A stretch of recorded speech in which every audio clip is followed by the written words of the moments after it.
Assalamualaikum warahmatullahi wabarakatuh. Perkenalkan, nama saya Rifa Fahriah.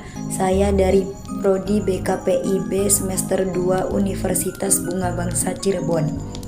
Saya akan menyampaikan materi tentang konsep dasar teori kepribadian behavioristik Albert Bandura. Langsung saja ke materi pertama, yaitu biografi Albert Bandura. Biografi Albert Bandura. Albert Bandura lahir di negara Kanada dan menerima gelar PhD berawal di University of Iowa. Setelah itu meraih di Stanford University menjadi psikolog.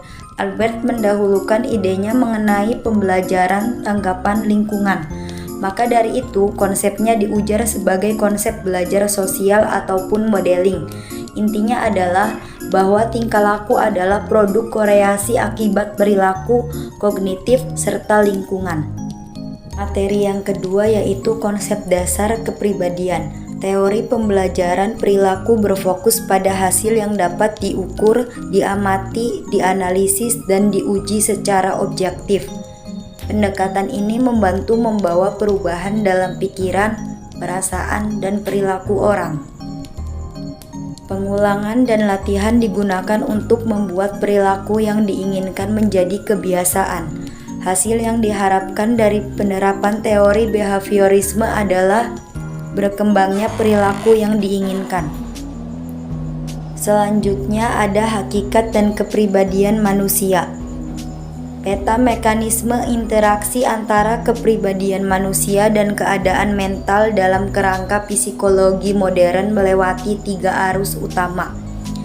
Yang pertama yaitu psikoanalisis, yang kedua behaviorisme, dan yang ketiga psikologi.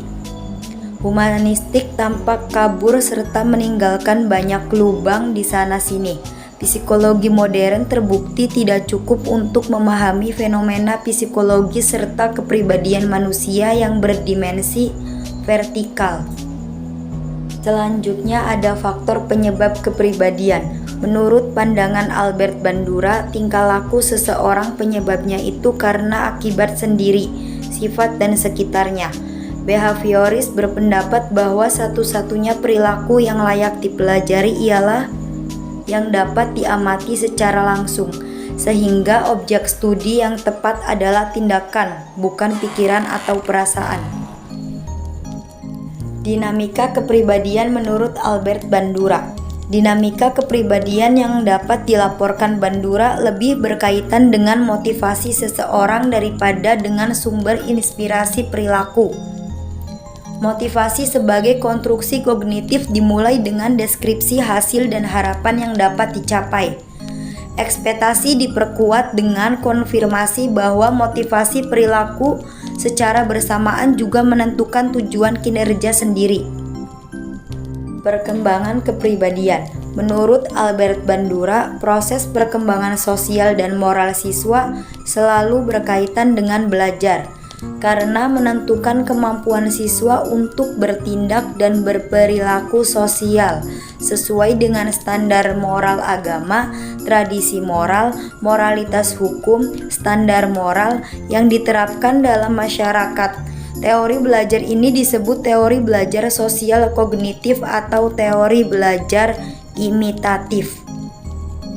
Implikasi bimbingan dan konseling. Bimbingan dan konseling perilaku pada hakikatnya adalah upaya menciptakan kondisi baru dalam pembelajaran itu yang didasarkan pada premis ini, baik perilaku yang pantas maupun yang tidak pantas merupakan hasil dari pembelajaran. Bimbingan dan konseling perilaku sendiri merupakan suatu pendekatan yang bertujuan untuk menghilangkan perilaku buruk akibat hasil belajar yang tidak sesuai. Yang terakhir ada kesimpulan, yaitu pendekatan perilaku menekankan pentingnya lingkungan dalam proses pembentukan perilaku. Tujuan dari pendekatan ini adalah untuk menghilangkan perilaku yang tidak pantas, bukan hanya mengganti gejala dari perilaku tertentu.